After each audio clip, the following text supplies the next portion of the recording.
روح طلسمات، لکھاری ہما قریشی، قسط نمبر 5۔ شہزادے، وہ اپنی خوابگاہ میں قدم رکھتی ہولے سے پکار اٹھی تھی۔ جی بیگم فرمائیے۔ وہ مسکرا کر ہمتن گوش ہوئی۔ ہمارا بلاوا آ رہا ہے، آپ کو ہمارے ساتھ چلنا ہوگا۔ وہ بہت سنجیدہ دکھائی دے رہی تھی۔ کہاں سے بلاوا آ رہا ہے شہزادی؟ وہ ناسمجھی سے گویا ہوئے تھے۔ سیاہ محل پر کالے بادل منڈلا رہے ہیں۔ اب وقت آ گیا ہے کہ جنگ کی جائے اور فتح ہمارا مقدر ٹھہرے۔ وہ لہجے میں ازلی تفخر سموئے گویا ہوئی تھی۔ تو کیا آپ کا جانا ضروری ہے؟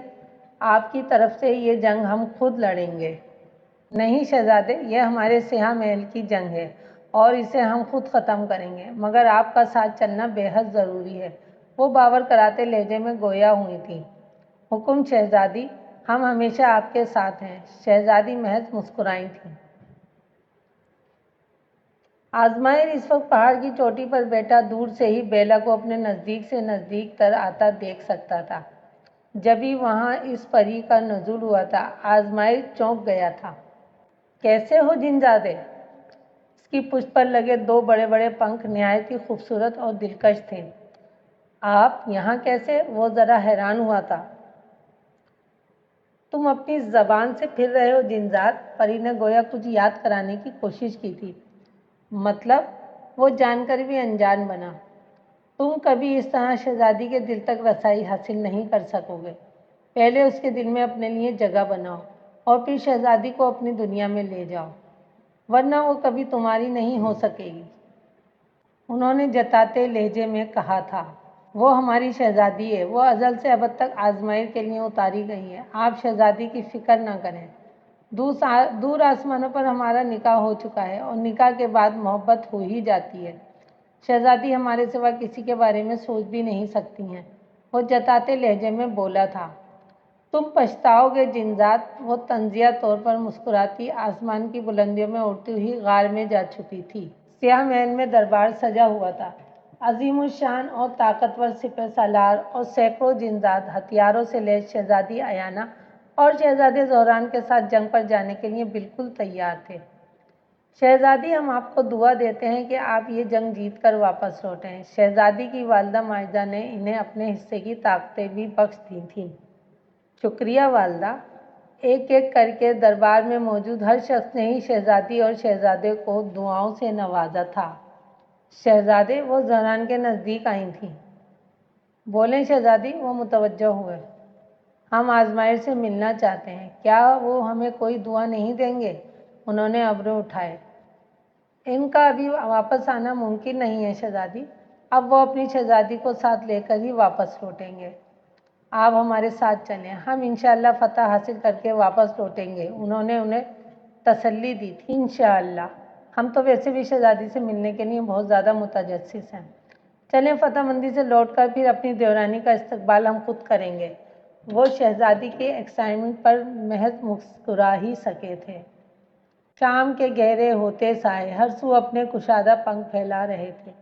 بیلا اور اس کے والد صبح سویرے ہی وادی پہنچ گئے تھے، مگر سفر کی شدید تھکان ہونے کے باعث وہ اب تک آرام کر رہے تھے، جبکہ بیلا شام میں نیند پوری ہوتے ہی انگڑائیاں بھرتی بیدار ہو گئی تھی اور اس وقت گرم پانی سے غسل لیتی اپنے کمرے سے باہر آئی تھی۔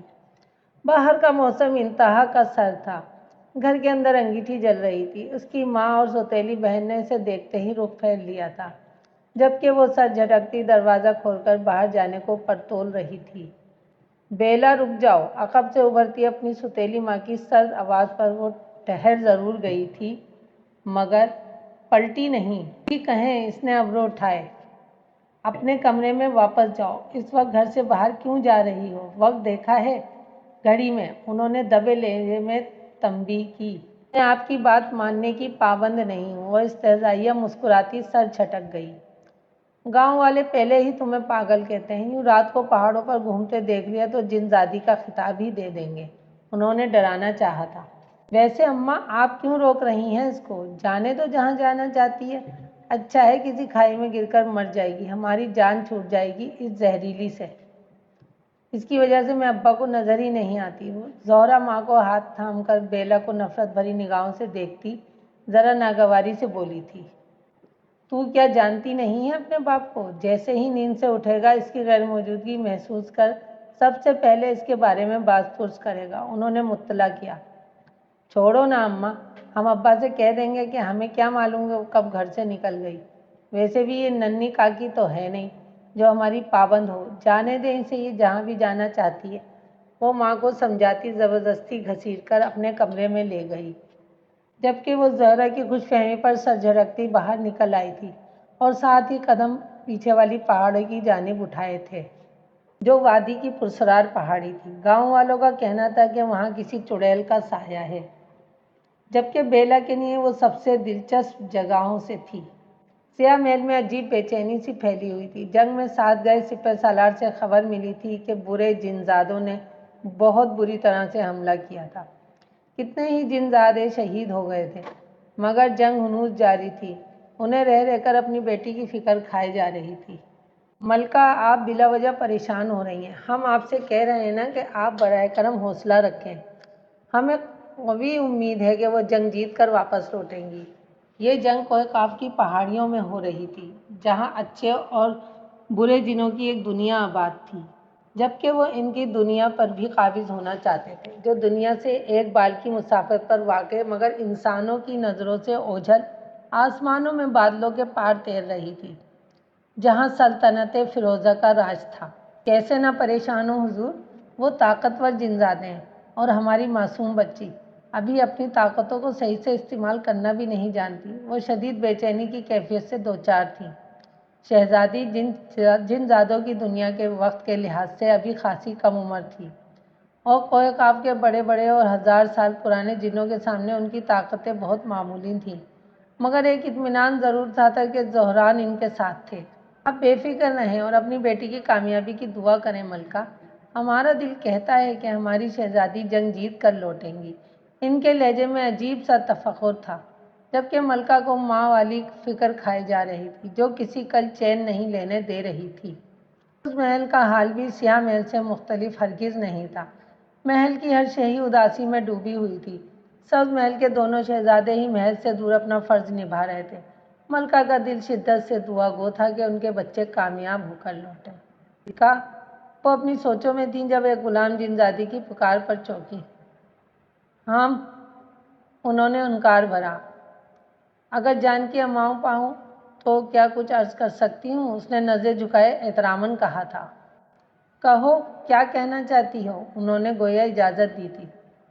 سیاہ محل سے خبر آئی ہے کہ شہزادی ایانا اور شہزادے کو شہزادے آزمائر کی سخت ضرورت ہے، کیونکہ جنگ شدت اختیار کر چکی ہے۔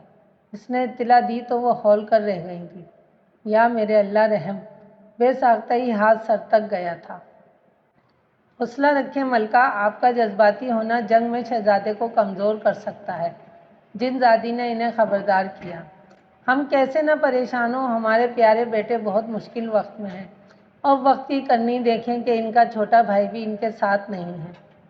وہ رنجیدہ ہو گئی تھی، جبکہ زہران اور آزمائر کے والد صاحب بادشاہ فیروزہ وہیں چلے آئے تھے، جو ایک رعبدار شخصیت کے حامل شخص تھے۔ ملکہ، کیا ہو گیا ہے آپ کو؟ ہم جنگجوؤں کی اولادوں میں سے ہیں، ہمارے بڑوں نے بڑی بڑی جنگیں لڑی ہیں۔ اگر ہماری مائیں بھی آپ کی طرح کمزور دل کی مالک ہوتی تو شاید ہم کب کے غلامی میں جا چکے ہوتے۔ انہوں نے اپنے ہمسفر کی بزدلی پر تعسفی انداز میں کہا۔ ہم بزدل نہیں ہیں فیروزہ، مگر آپ یہ بات مت بھولیں کہ ہم ایک ماں بھی ہیں۔ انہوں نے سبز آنکھوں میں اتری نمی صاف کی تو بادشاہ نے انہیں دلاسا دیا تھا۔ یہ کیا کہہ رہی ہو تم نیک بخت؟ وہ جیسے ہی جاگے تھے بیلا کے بارے میں استفسار کیا تھا، جو نہ جانے رات کے کس پہر گھر سے باہر نکل گئی تھی۔ ابھی بھی رات کا اندھیرا چھایا ہوا تھا، سورج صحیح سے طلوع نہیں ہوا تھا۔ مجھے کیا معلوم میثم صاحب، ہم تو سرے شام ہی سو گئے تھے۔ اب نہ جانے بیلا کس وقت باہر نکل گئی، ہمیں تو خبر ہی نہ ہو سکی۔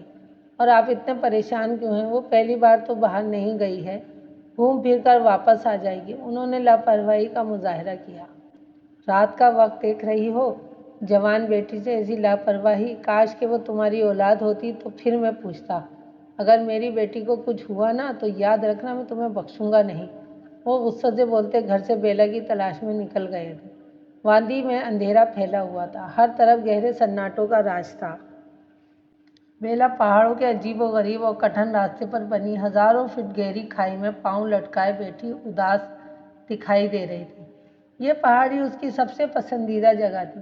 وہ جب بھی اداس ہوتی تو یہیں چلی آتی تھی۔ سب کا کہنا تھا کہ یہاں کسی کا سایہ ہے، مگر تعجب تھا کہ وہ جن ذات آج تک بیلا کو نظر نہیں آئے تھے۔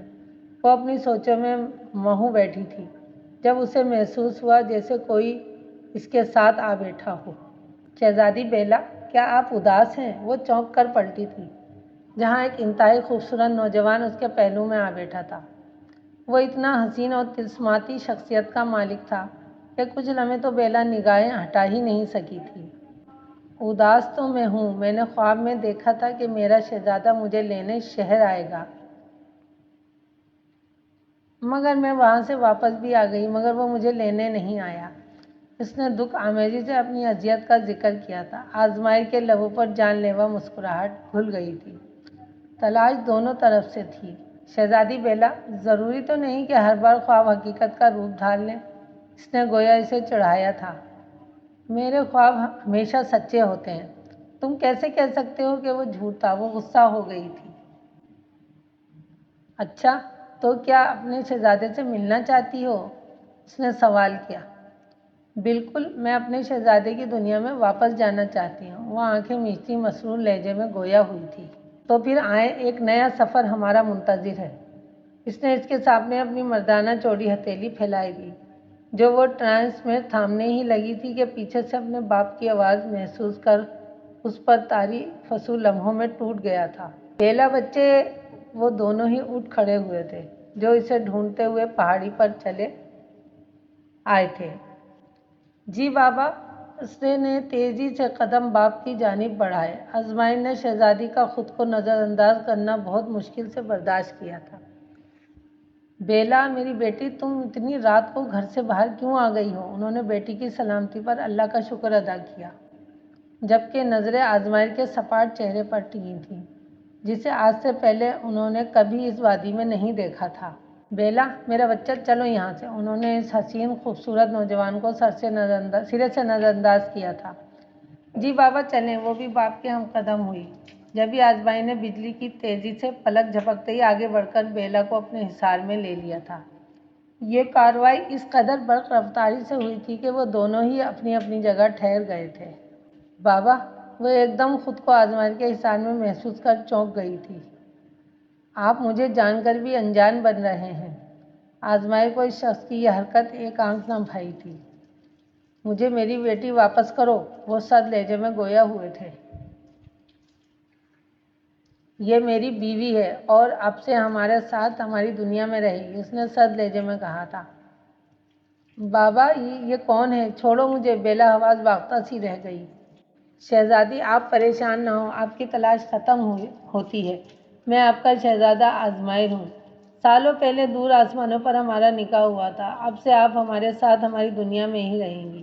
وہ بیلا کو اپنے حصار میں قید کیے گمبھیرتا سے گویا ہوا تھا۔ بیلا نے بے یقینی سے آنکھیں پھاڑ کر اپنے باپ کو دیکھا تھا۔ بابا، یہ میسن صاحب ایک گہری سانس بھر کر رہ گئے، کیونکہ اس جن ذات کی نگاہوں میں تنبیہ تھی اور اب وہ کچھ بھی کرنے سے قاصر تھے۔ یہ وقت تو آنا ہی تھا۔ بیلا میری بیٹی، میں تمہیں ایک حقیقت بتانا چاہتا ہوں۔ آزمائر کی آنکھوں کا رنگ یکایک تبدیل ہوا تھا۔ وہ انسانی روپ میں موجود تھا، اب اس کی آنکھیں اپنی اصل رنگت میں آ گئی تھیں۔ میسن صاحب نے بمشکل خود پر ضبط کیا تھا۔ کیسی حقیقت بابا جان؟ اس کی ساری توجہ میسن صاحب کی جانب تھی۔ تم ایک جن زادے کی بیوی ہو اور یہ نکاح تمہارا پیدائش کے وقت تمہاری ماں نے اس جن ذات کے ساتھ کیا تھا۔ انہوں نے راز پر سے پردہ اٹھایا تھا۔ بابا، وہ جو ہمیشہ سے ایک شہزادے کی آمد کی منتظر رہی تھی، اب خوف سے دو چار آنکھیں پھاڑ کر آزمائر کو دیکھ رہی تھی، جس کی سرخ آنکھیں بالکل ویسی ہی تھیں جیسی اس نے خواب میں دیکھی تھی۔ اب سے وہی تمہاری دنیا ہے میری بچی، ہو سکے تو اپنے بابا کو بھول جانا۔ انہوں نے بیٹی کی آنکھوں میں اتری بے یقینی دیکھ نگاہیں پھیر لی تھیں اور قدم واپسی کی جانب بڑھائے تھے۔ میں آپ کی موجودگی میں بیلا کے ہوش و حواس میں نکاح کرنا چاہتا ہوں۔ میسن صاحب چونک کر ٹھہر گئے تھے۔ مگر نکاح؟ اور اس وقت وہ حیران ہوئے۔ ازمائر نے کچھ بھی کہنے کے بجائے پلک جھپکنے میں منظر بدل ڈالا تھا۔ وہ بجلی کسی رفتار کے ساتھ کسی دوسری دنیا میں آ پہنچے تھے۔ بیلا تو حیران و پریشان سی ارد گرد کا منظر دیکھ رہی تھی، جو کوئی محل نما جگہ تھی اور وہاں باقاعدہ طور پر نکاح کا انتظام تھا، جیسے یہ سب پہلے سے طے شدہ ہو۔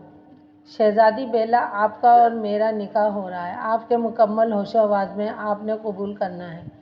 وہ اب تک آزمائر کے حصار میں قید ٹرانس کی سی کیفیت سے دوچار تھی۔ جب یہ ایک بھولی بھٹکی سی نگاہ اپنے لباس پر گئی تو وہ دنگ رہ گئی تھی، کیونکہ وہ مکمل سبز رنگ دلہن کے لباس میں موجود تھی۔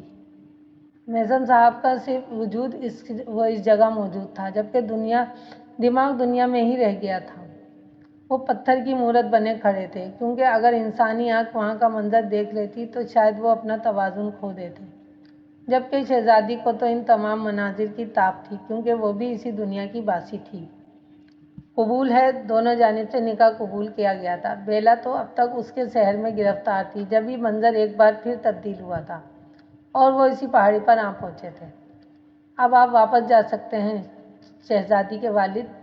میزم صاحب ایک نظر شہر میں گرفتار بیلا پر ڈال کر خود الٹے قدموں واپس پلٹ آئے تھے۔ در حقیقت وہ خود اس وقت آزمائر کے پھونکے گئے حصار میں قید تھے۔